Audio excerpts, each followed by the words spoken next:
Hi, this is Ann with Graphic Design How To, and today I'm going to go over a few scams that target graphic designers. I'm a member of a few Reddit communities and a Facebook community of designers, and I keep seeing people getting scammed or almost scammed by these fairly old but apparently still prevalent design scams. So in this video, I'll go over each scam and how it works. And then I'll go over some ways to identify scams, some things you should know, and tips that you can do to protect yourself. All right, let's get started.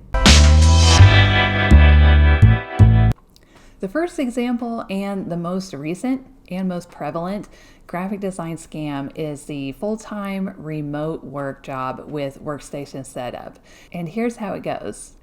Step 1, someone reaches out to you on LinkedIn or Behance and says they're from, XYZ company. They found your art or designs online and they love them, and they would like you to apply for a full-time graphic designer job at their company.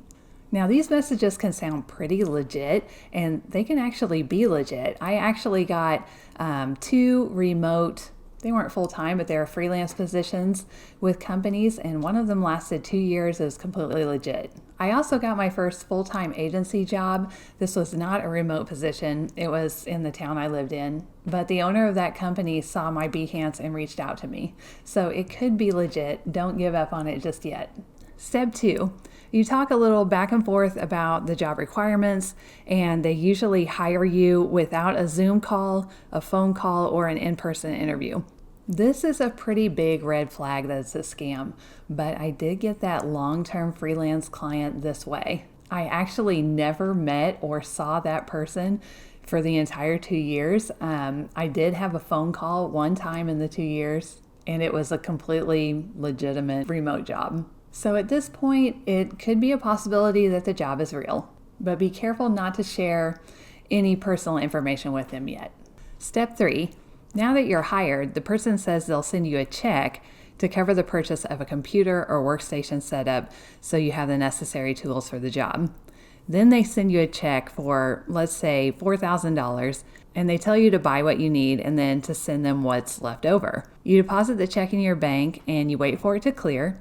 They say it's fine, so you go ahead and you buy all the things you need. So let's say you charge $2,700 worth of stuff to your bank card or credit card, and then you send them the remainder, which would be $1,300.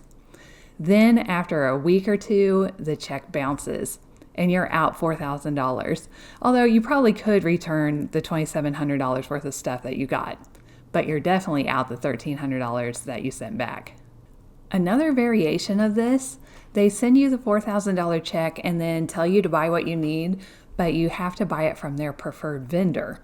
So you put the check in your bank, it clears, you go ahead and buy all the things you need from the preferred vendor, but the vendor itself is the scammer, and they've set up a fake website for you to buy through. You charge $2,700 worth of stuff to your credit card or your debit card, the check bounces and the merchandise never shows up. Now, I've heard of several sites mentioning that that's the way this scam works with a preferred vendor that the scammer actually owns, but I think that is a lot of work for a scammer to go ahead and set up an e-commerce website. Usually they don't want to put that much effort in. So if you've actually heard of someone getting scammed by an e-commerce website this way, please let me know in the comments section below. Another variation of this scam, they tell you they're going to send you a check for $600 to buy something for your workstation, but then they actually make it out for $6,000 and say, oh, whoops, I added an extra zero and there's nothing I can do to retract this payment. Can we just have you send the overpayment amount of $5,400 back to us? The check is obviously fake, but deposits into your account fine. You send the $5,400 back, and then, of course, the check bounces a week or two later, and you're on the hook for that $5,400. The second example is the calendar scam. So what the scammer will do will kind of go through the steps back and forth of talking to you about the job, and then they'll say they want to set up an interview, and they'll send you a link for a calendar invite. So you click the link and you add the event to your calendar. But once you do that, it'll show an event that says basically your computer has a virus click here to fix it. And once you click that link, it will try to remote into your computer to fix the problem. And if you allow remote access to your computer, they will probably do something like install ransomware where you have to pay them a fee to unlock your computer. Another variation of this is that they will try to get your bank account details, maybe your social security number, so they can steal your identity. Or use an automated bot to try to guess your password for your bank. The third example is the Freelance Overpayment scam.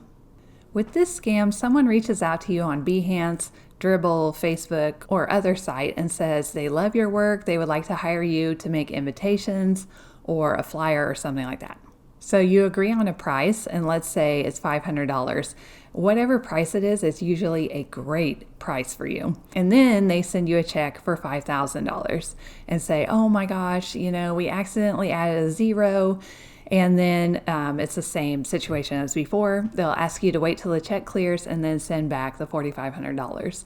The problem is the check can clear in 1 to 3 days, but it can still bounce like 2 weeks later. And if you send them that $4,500, you'll be on the hook for that, or you'll be out the money. Here's another variation I heard online. So once again, you agree on an amount to be paid, and they send you a check right off the bat.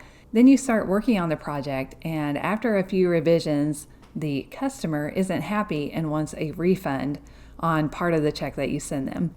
Of course, any refund you send will be money that you lose. The fourth example is stolen information. This is usually some variation on the first few examples, but instead of giving you a check, they're trying to get your personal information like your social security number for a background check. Most background check places only need the last 4 digits, so I would just provide that information.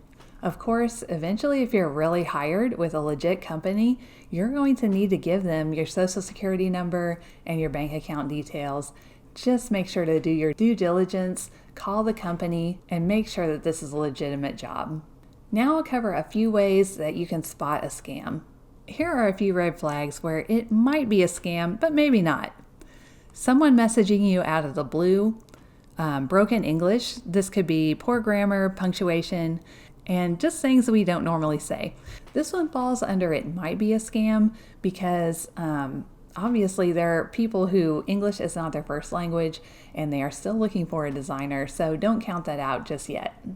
Another red flag is a non-specific creative brief where you're not really sure exactly what they're looking for. They're in a hurry and they want to get this completed as fast as possible. And they talk about a third party like a consultant, a finance guy, or a manager. Here are a few things that might happen that are almost certainly a scam. First, they want to send you money right away.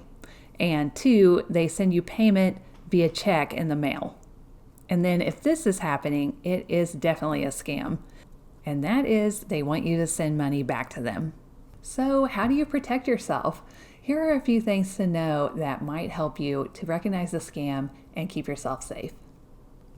First off, verify the client or employer.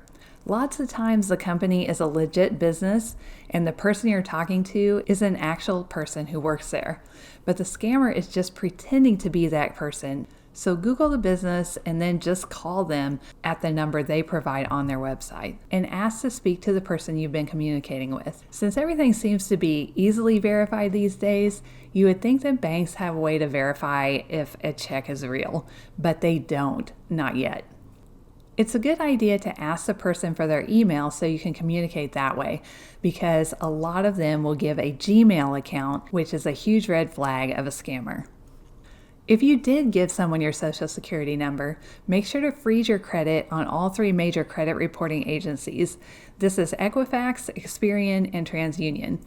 I actually keep my credit frozen all the time, and I only unfreeze it if I need to apply for a new line of credit. Actually, it doesn't happen very often, so most of the time it's just frozen all the time, and it's super easy to do on those 3 websites. If you get a check in the mail, don't deposit it. Your bank account can actually be put on hold with no deposits or withdrawals for weeks, or get shut down completely for trying to pass a fraudulent check. Trust your instincts. If something seems off or seems too good to be true, Google work scams or employment scams and see if they look familiar. A lot of times they use the exact same verbiage in the emails they send. Unfortunately, if you've already sent money to a scammer, there's little to no chance of getting it back, and you kind of just have to chalk it up to experience. Now, if you've encountered a scam yourself, please leave a comment in the comment section below and let us know what happened and how you knew it was a scam. Alright, I hope this video has been helpful for you. If you liked it and you want to see more videos like this, just click on the subscribe button and the little bell next to it and you'll be notified every time a new video comes out. Alright, I'll see you in the next video. Thank you!